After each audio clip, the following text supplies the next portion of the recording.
antara negeri yang terawal di tanah Melayu menerima ajaran Islam. Kedudukan Melaka yang strategik memberi kesan yang istimewa terhadap perkembangan Islam di Nusantara. Keadaan ini boleh dilihat dengan wujudnya institusi seperti masjid dan sistem perundangan seperti Hukum Kanun Melaka dan Undang-Undang Laut Melaka. Kemasyhuran Melaka sebagai pusat perkembangan Islam turut dicatatkan dalam laporan asing khususnya oleh pengembara dari China dan Portugis.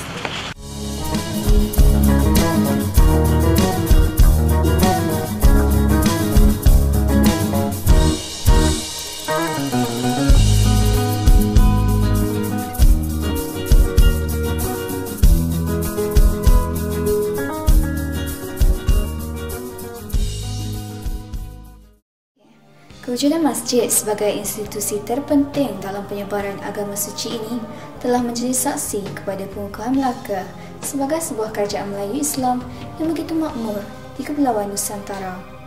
Antara beberapa buah masjid yang dianggap tertua dan masih kekal di bumi Melaka hingga ke hari ini termasuklah Masjid Kampung Hulu, Masjid Kampung Keling dan Masjid Tengkera.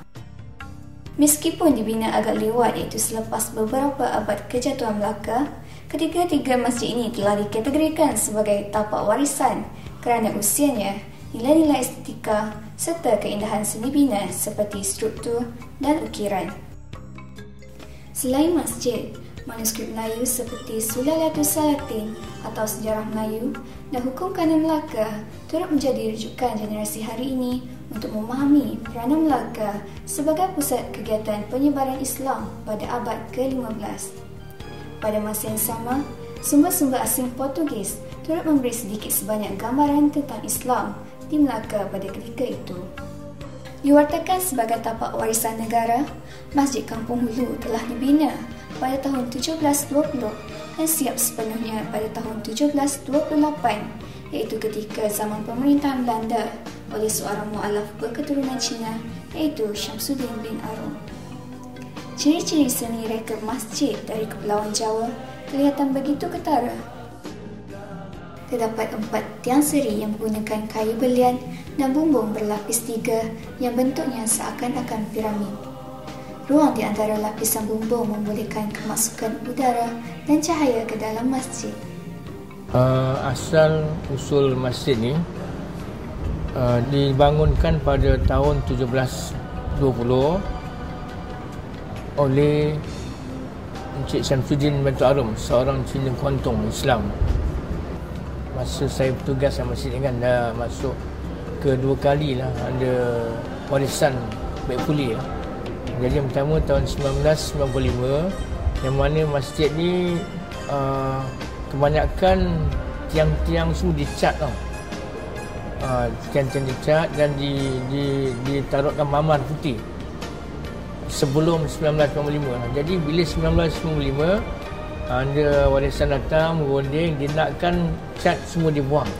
Cat-cat kan dibuang, batu mamar dikopik, dia nak asal balik tahun 1995 tu. Meskipun Masjid Kampung Hulu dipengaruhi oleh seni bina Jawa, pengaruh dari Cina turut kelihatan, terutamanya dari segi hiasan masjid. Misalnya jubin, lantai dan kubah yang menyerupai pagoda serta tiang-tiang bulat yang dikatakan datang dari negara Cina.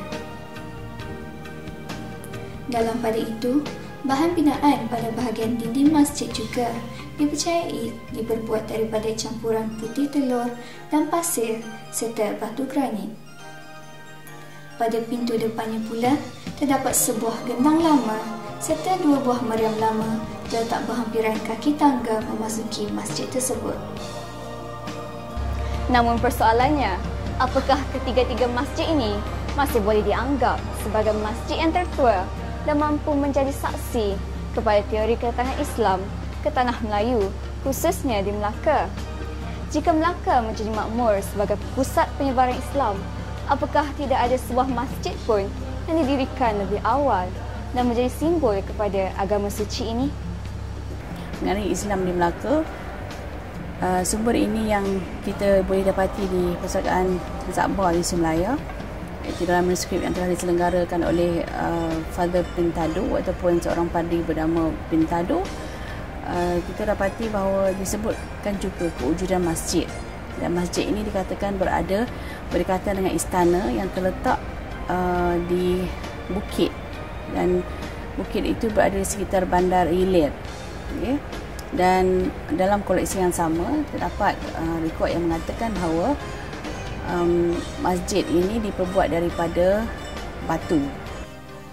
Selain masjid dan laporan daripada orang-orang Cina dan Portugis, beberapa sumber tempatan seperti sejarah Melayu atau lebih dikenali sebagai Sularatus Salatin yang ditulis oleh Tun Sri Lanang turut menjadi sumber yang penting kepada generasi hari ini untuk mengetahui perkembangan Islam ketika zaman Melaka.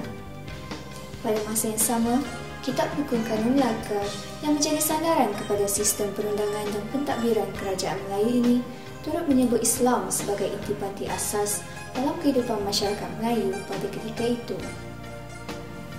Menurut sejarah Melayu, kedatangan Islam di Melaka bermula apabila Raja Kecil Besar telah bermimpi bertemu Nabi Muhammad SAW.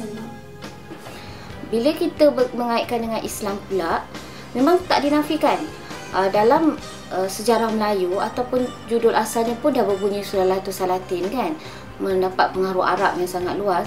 Memang kita boleh kenal pasti aspek atau unsur-unsur Islam dalam karya ini. Kalau kita lihat, karya ini secara jelas dari awal pun dah menyentuh bagaimana Islam itu sampai ke Melaka. Di situ lagi dah kita nampak kecenderungan pengarang ini untuk memperlihatkan adanya unsur Islam dalam Melaka.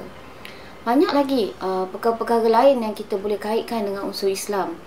Misalnya nama-nama tokoh yang digunakan dalam karya ini, termasuk pengaruh nama-nama nabi-nabi dalamnya.